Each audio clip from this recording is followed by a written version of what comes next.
Hello everyone, welcome to study arm point. दोस्तों, इस video में हम क्लास 7 की ज्योग्राफी के चैप्टर 8 में दिए गए अभ्यास के प्रश्नों को करेंगे। इससे पहले हम चैप्टर 8 को डिटेल में पढ़ चुके हैं। अगर आपने वो वीडियो अभी तक नहीं देखी है तो डिस्क्रिप्शन में उसका लिंक दिया गया है, आप पहले उसको देख लें, उसके बाद ही इस वीडियो को देखें। फ़िलहाल हम चलते हैं अपने प्रश्नों की तरफ। प्रश्नों में पहला पॉइंट जो हमें दिया गया है उसमें कहा गया है निम्न प्रश्नों के उत्तर दीजिए। यानी कि इसके अंदर हमें का खा गा करके कुछ प्रश्न पूछे जाएंगे जिनके उत्तर देने हैं। जैसे इसके अंदर जो का प्रश्न है उसके अंदर पूछा गया है उस महाद्वीप का नाम बताएं जो अमेज़न बेसिन में स्थित है। तो यहाँ पर एक तरह से ये पूछा गया है कि उस महाद्वीप का नाम बताएं जिसमें, ये यहाँ पर जो की जगह जिसमें होना चाहिए। आपकी जो एनसीईआरटी बुक है उसमें जो ही है, लेकिन मैं यहाँ पर ये सेम टाइप कर दिया क्योंकि मैं आपको बताना चाहता हूँ थोड़ा सा इसमें डिफरेंट है। ये क्वेश्चन जो है पूछने का इसका मतलब क्या है कि जो अमेज़न बेसिन है वो किस महाद्वीप में स्थित है, ये पूछ रहा है। तो हमने जब पढ़ा था तो हमने देखा था कि जो अमेज़न बेसिन है वो दक्षिण अमेरिका महाद्वीप में है। क्यों? क्योंकि अमेज़न नदी है वो दक्षिण अमेरिका महाद्वीप में ही बहती है। जैसे आप देखोगे ये जो मैप है ये दक्षिण अमेरिका का है, जिसके अंदर ये जो ग्रीन ग्रीन सा आपको देख रहे हैं ना, ये हरा हरा सा जो क्षेत्र है ये पूरा अमेज़न बेसिन है। अब बेसिन क्या होता है? जैसे ये नदी मेन एक जो अमेज़न नदी है, उसके साथ साथ कुछ अन्य छोटी छोटी नदियाँ हैं जो कि अमेज़न नदी में आके मिलती हैं। इसकी ये सहायक नदियाँ कहलाती हैं और यही पूरा क्षेत्र इस सहायक नदियों को मिलाकर कहलाता है अमेज़न बेसिन। तो हमारा उत्तर क्या होगा? दक्षिण अमेरिका महाद्वीप, यानी दक्षिण अमेरिका महाद्वीप में क्या स्थित है? हमारा अमेज़न बेसिन। अगला प्रश्न पूछा गया है अमेज़न बेसिन के लोग कौन सी फसल उपजाते हैं। तो यहाँ पर पूछा गया है जो अमेज़न बेसिन में लोग रहते हैं। अभी हमने देखा अमेज़न बेसिन कहाँ पर है? दक्षिण अमेरिका महाद्वीप में। तो वहाँ जो लोग रहते हैं वो कौन सी फसल उगाते हैं? तो सबसे पहले हमने क्या देखा था बुक में, ये जो फसल उगाते हैं वो भी एक कर्तन एवं दहन पद्धति के तहत करते हैं। कर्तन का मतलब होता है काटना और दहन का मतलब जलाना। तो ये क्या करते हैं, एक क्षेत्र की जो वनस्पति होती है उसको काट देते हैं, फिर उसको जलाते हैं। जलाने पर जो राख बचती है उससे वहाँ की जो मिट्टी होती है उपजाऊ हो जाती है। फिर वहाँ पर ये 2 से 3 साल तक कृषि करते हैं। जब उसकी उपजाऊपन कम हो जाती है तो दूसरी जगह चले जाते हैं। अब वहाँ से जब ये पहली जगह जहाँ से चले गए वहाँ पर दोबारा कुछ सालों बाद क्या होता है कि उपजाऊपन लौट आता है, फिर ये दोबारा उसी जगह पे आके कृषि करने लगते हैं। ये इनकी पद्धति होती थी। साथ ही साथ ये उगाते क्या थे? इसके अंदर ये टेपियोका, अनानास, शकरकंद जैसी फसलें उगाते हैं जो कि इसमें मुख्य फसलें हैं। और इनमें भी इनका जो मुख्य आहार है वो है टेपियोका, जिसे हम कसावा भी कहते हैं। ये देखिए कसावा जो होता है ये बिल्कुल स्वीट पोटैटो यानी कि शकरकंद की तरह ही होता है। शकरकंद भी जो होती है वो ज़मीन के अंदर जैसे जड़ होती है वहाँ उसी तरह से उगाई जाती है और कसावा भी इसी तरह से उगाया जाता है। और इसी के साथ साथ ये अन्य फसलें भी उगाते थे जैसे नकदी फसलें। अब ये नकदी फसलें क्या होती हैं जिनसे इनको पैसा बेचने पर पैसा मिलता हो, यानी ये अपने पेट भरने के लिए नहीं बल्कि बेचने के लिए उगाते थे। जैसे कॉफ़ी, मक्का, कोको, ये कुछ ऐसी फसलें हैं जो कि अन्य चीज़ों के निर्माण में सहायता करती हैं। जैसे कोको की बात करें तो इससे कई चीज़ें बनाई जाती हैं। जैसे अगर हमारे जो केक होता है चॉकलेट वाला वो बनाया जाता है, साथ ही साथ आइसक्रीम और बिस्किट वगैरह इस सब को बनाने में कोको का यूज़ किया जाता है। और कॉफ़ी को तो आप जानती हैं कितनी ज़्यादा इसकी अलग अलग चीज़ों में मांग रहती है। तो ये हमारा आंसर हो गया कि ये जैसे टेपियोका, अनानास और शकरकंद जैसी फसलें उगाते थे। साथ ही साथ कॉफ़ी, मक्का और कोको, आप इन सभी के नाम लिख सकते हैं। अगर मुख्य आहार पूछे तो हो जाएगा हमारा कसावा। प्रश्न गा, अमेज़न के वर्षा वन में कौन से पक्षी पाए जाते हैं? तो हमने क्या पढ़ा था, अमेज़न के वर्षा वन है उसमें कई तरह के वन्य जीव, कीड़े मकोड़े, सांपों की अनेक प्रजातियाँ, साथ ही साथ पक्षी भी पाए जाते हैं। अब ये पक्षी होते हैं, इनमें मुख्य कौन कौन से हैं आपको सिर्फ वही लिखने हैं। तो इसमें हो गया हमारा टूकन, गुंजन और मकाओ। और इन पक्षियों की मुख्य विशेषता क्या है? यहाँ अधिकतर जो पक्षी हैं उनकी लंबी चोंच होती है। क्यों? क्योंकि यहाँ के जो वर्षा वन है काफ़ी घने हैं और उनमें आराम से ये खाना ढूंढ सकें, इसके लिए इनकी चोंच जो होती है वो काफ़ी लंबी होती है। जैसे ये टूकन है, आप टूकन को देख सकते हो, ये एक तरह की तोते की ही प्रजाति होती है, इसकी काफ़ी लंबी चोंच होती है। इसी तरह से गुंजन और मकाओ, ये एक तोता है जो कि दिखने में काफ़ी खूबसूरत होता है। इसके काफ़ी रंग बिरंगे पंख होते हैं। अगर यहाँ पर देखो एक गुंजन जो पक्षी है इसकी एक विशेषता ये है, ये जो खाता है ये जो फूल होते हैं, फूलों का ये रस चूसता है, इसीलिए इसकी चोंच होती काफ़ी लंबी होती है। आप जैसे देखोगे जो छिपकली होती है जिस तरह से आज जीभ निकालती है ना, ये भी इसकी भी चोंच के बीच में से एक जीभ निकलती है जिससे ये फूलों का रस चूसता है। ये कीड़े मकोड़े नहीं खाता, ये ज़्यादातर फूलों से ही अपना पेट भरता है उसके रसों से, यानी शक्कर जो होती है उसको चूसता है। तो ये तो हो गए कुछ मुख्य पक्षी, आप याद रख सकते हो, मकाओ, टूकन और गुंजन, जिसको इंग्लिश में ह्यूमिंग बर्ड भी कहते हैं। गंगा नदी के तट पर कौन से प्रमुख शहर स्थित हैं? तो हमें प्रमुख शहर बताने हैं। तो इससे पहले जानते, देखिए हमने किताब के अंदर चैप्टर में 2 तरह के बेसिनों के बारे में पढ़ा था। पहला था अमेज़न नदी बेसिन और दूसरा था गंगा ब्रह्मपुत्र नदी बेसिन। ये जो अमेज़न नदी बेसिन है ये है हमारा दक्षिण अमेरिका महाद्वीप में, और जो गंगा ब्रह्मपुत्र बेसिन है ये है हमारा भारत के उत्तरी मैदानों में पाया जाता है। उत्तरी जो क्षेत्र है ये वाला यहाँ पाया जाता है। अब यहाँ पर भी एक मुख्य जो नदी है वो है गंगा। ये पूछ रहा है कि गंगा के तट पर, यानी जब गंगा नदी बहती है तो उसके किनारे कौन कौन से प्रमुख शहर स्थित हैं, तो हमें उनके नाम बताने हैं। तो हम चलते हैं सीधा अपने मैप पर। तो देखिए ये रहा इसका मैप। तो गंगा नदी कहाँ से निकलती है? उत्तराखंड से निकलती है। ये रही हमारी गंगा सोर्स। और जब ये आगे बढ़ती है तो आप देखोगे सबसे पहले यहाँ पर कानपुर एक बड़ा शहर दिया गया है, कानपुर स्थित है। उसके बाद आगे इलाहाबाद है, इलाहाबाद के आगे वाराणसी है। इलाहाबाद को अब प्रयागराज भी बोलते हैं, ठीक है, इसका नाम चेंज हो चुका है। वाराणसी के बाद आता है हमारा पटना जो कि बिहार में है। उसके बाद पश्चिम बंगाल में आता है फरक्का। ये शहर हो गए। फरक्का में जो नदी है गंगा नदी वो 2 धाराओं में बढ़ जाती है। पहली है हमारी पद्मा, दूसरी है हुगली। तो आप दोनों ही धाराओं में कोई सा भी शहर पड़ता हो आप उसके नाम लिख सकते हैं। जैसे हुगली नदी जब आगे पश्चिम बंगाल में बढ़ती है तो यहाँ पर एक कोलकाता शहर स्थित है जो कि यहाँ की पश्चिम बंगाल की राजधानी है। तो ये हो गए कुछ मुख्य शहर। इसी के साथ साथ आप देखोगे गंगा नदी की एक सबसे बड़ी सहायक नदी है, उसका नाम है यमुना। तो यमुना भी उत्तराखंड से निकलती है। ये निकलती हुई सबसे पहले दिल्ली से होकर गुजरती है, फिर आगरा, और फाइनली जाकर ये इलाहाबाद में गंगा नदी से मिल जाती है। और एक ये वाली नदी भी है जो इधर से सहायक नदी आ रही है, ये इस पर जो हमारा लखनऊ है वो स्थित है इसके किनारे। तो आप बहुत सारे जो शहर हैं उनके नाम लिख सकते हो। तो हमारा आंसर क्या होगा?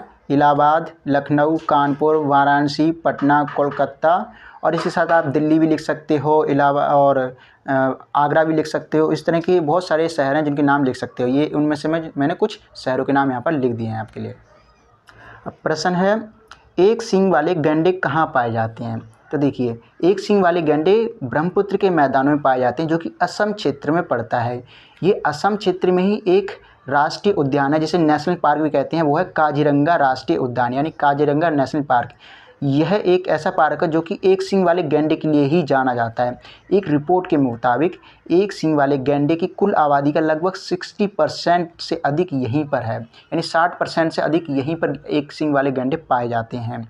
इसका मतलब ये हुआ कि अगर दुनिया में 100 गैंडे हैं एक सींग वाले, तो उनमें से 60 तो भारत में ही असम क्षेत्र में पाए जाते हैं। इसको एक सींग वाला ही क्यों कहा जाता है? क्योंकि ये आप ध्यान से देखोगे इसका एक सींग होता है। अन्य प्रजाति जो गैंडे की होती हैं उसमें 2 सींग भी पाए जाते हैं, लेकिन जो एक सींग वाला है जो वो मुख्यतः भारत में ही पाया जाता है।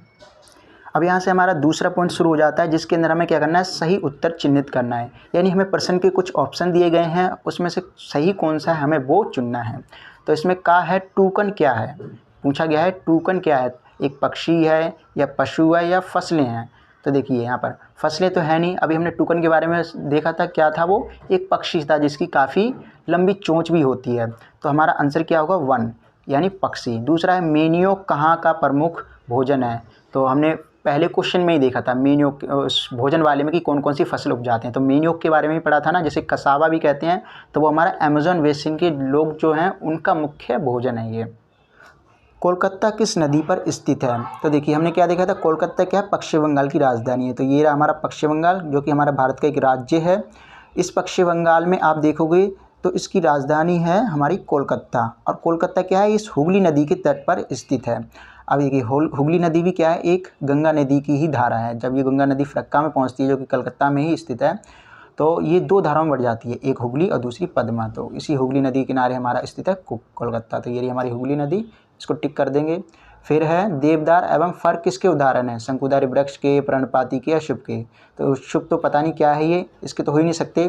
तो हमने देखिए देवदार और फर के बारे में क्या पढ़ा था? देवदार के पेड़ जो होते हैं वो काफ़ी लचीले होते हैं और ये शंकु के आकार के होते हैं, ठीक है। तो शंकु के आकार से आप समझ जाओ कि ये शंकुधारी वृक्ष के उदाहरण हैं। फिर है बंगाल टाइगर कहाँ पाया जाता है? तो बंगाल से आप याद रख सकते हो पश्चिम बंगाल। तो ये पश्चिम बंगाल में पाया जाता है और पश्चिम बंगाल में क्या है? डेल्टाई क्षेत्र है।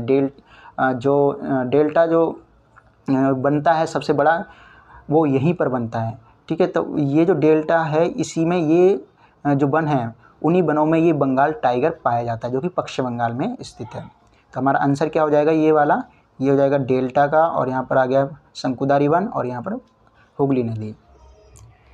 अब देखिए यहाँ पर तीसरा पॉइंट दिया गया है, निम्नलिखित स्तंभों को मिलाकर सही जोड़े बनाइए। तो यहाँ पर हमें मिलान करना है, ये जो पॉइंट दिए गए हैं इनसे मिलान करना है। यहाँ पर कुछ ज़्यादा पॉइंट दिए गए हैं 2, तो आपको कन्फ्यूज़ करने के लिए दिए गए हैं, तो आपको वो भूल जाना है, आपको जो सही है उनसे सिर्फ मिलान करना है।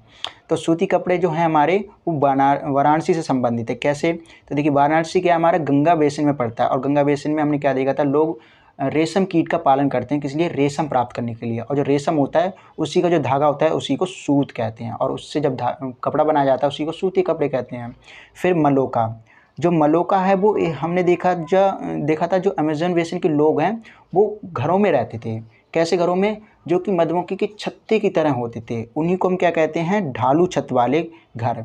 यानी उनकी जो घर होते थे वो इस तरह से ढालू होते थे, ये इस तरह से कुछ, ठीक है, ये ढलान वाले होते थे। अब ये ढलान क्यों बनाई जाती थी? क्योंकि वर्षावन है, वो वर्षावन में बहुत ज़्यादा बारिश होती थी, तो बारिश का पानी आराम से नीचे ढल जाए, नीचे निकल जाए, इसके लिए वो ढालू छत वाले घर बनाते थे।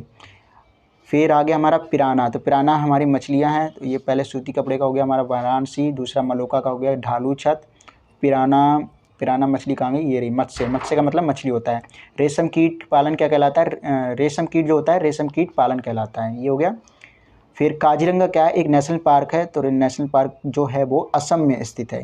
ये देखो असम में स्थित है हमारे कौन सा? Kaziranga national park. इसमें क्या हमारे एक सींग वाले गैंडे पाए जाते हैं। तो ये तो था हमारा मिलान। अभी देखिए अब मैंने जो किया गुचड़ मुचड़, ये आपको ऐसे नहीं करना है। जब आप आंसर लिखोगे आपको करना है इस तरह से, तो आपको सीधा सीधा लिखना है। जब आप कॉपी में लिखोगे तो पहला पॉइंट लिखोगे, उसके आगे जो उसका आंसर होगा, जैसे हमारा वाराणसी था तो हमने वाराणसी लिख दिया, उसके बाद मलोका के आगे ढालू छत वाला, पिराना मछली, और रेशम कीट क्या है? रेशम कीट पालन कहलाता है। और काजीरंगा नेशनल पार्क कहाँ पर है? असम में है। इस तरह से आपको ये आंसर लिखते समय इस तरह से ध्यान रखना है ताकि आपका गुचड़ मुचड़ ना हो जाए। फोर्थ पॉइंट में हमारा कहा गया है कारण बताओ। तो इसके अंदर हमें डायरेक्ट क्वेश्चन नहीं दिया गया है, हमें एक वाक्य दिया जाएगा जिसके अंदर पूछा जाएगा कि ये क्यों कहा गया है। जैसे वर्षावन लुप्त हो रहे हैं, तो हमें बताना वर्षावन लुप्त क्यों हो रहे हैं। तो देखिए आपने देखा था कि जब आप अपने क्षेत्र में भी कहीं देखोगे कि जहाँ पर पहले बहुत ज़्यादा वन हुआ करते थे, अब वहाँ पर क्या है? वन ख़त्म हो चुके हैं, और उनकी जगह क्या है? बड़ी बड़ी बिल्डिंगें खड़ी कर दी गई हैं, या कोई फैक्ट्री बना दी गई है, या फिर कृषि के लिए वहाँ पर भूमि को साफ करके वहाँ पर खेती की जा रही है, फसल को उगाया जा रहा है।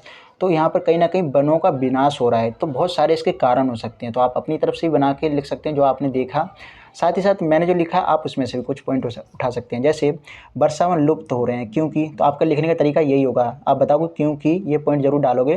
क्योंकि यातायात एवं कृषि के विकास, उद्योगों की स्थापना एवं कई अन्य निर्माणकारी गतिविधियों के कारण बड़े पैमाने पर पेड़ की कटाई की जा रही है, जिससे वर्षावन लुप्त हो रहे हैं। तो यहाँ पर देखिए मैंने ज़्यादा बड़ा नहीं लिखा है, क्योंकि कम शब्दों में अगर ज़्यादा बात कही जा सकती है तो वो ज़्यादा अच्छा होता है। तो यहाँ पर मैं एक्सप्लेन करता हूँ इसको थोड़ा सा कि यातायात की वजह से क्यों हो रहा है। तो देखिए हमने क्या देखा था, जो हमारा दक्षिण अमेरिका महाद्वीप है वहाँ पर क्या है? हमारे अमेज़न बेसिन है, अमेज़न के जंगल हैं बहुत ज़्यादा घने घने, और उन जंगलों में क्या था? पहले जाने के लिए सिर्फ आपको नदी मार्ग यानी अमेज़न नदी से ही जाना पड़ता था। लेकिन 1970 में क्या हुआ? 1970 में वहाँ पर एक ट्रांस अमेज़न महामार्ग का निर्माण किया गया, जिससे कि वहाँ पर जाने के लिए अनेक रास्ते बन गए, जिससे लोगों की गतिविधियाँ वहाँ पर बहुत ज़्यादा बढ़ गई। साथ ही साथ हवाई जहाज़ से भी वहाँ पर जाया जा सकता था, जिससे कि वहाँ जो पेड़ थे उनकी कटाई की जाने लगी, लोग अन्य गतिविधियाँ करने लगे, रहने लगे।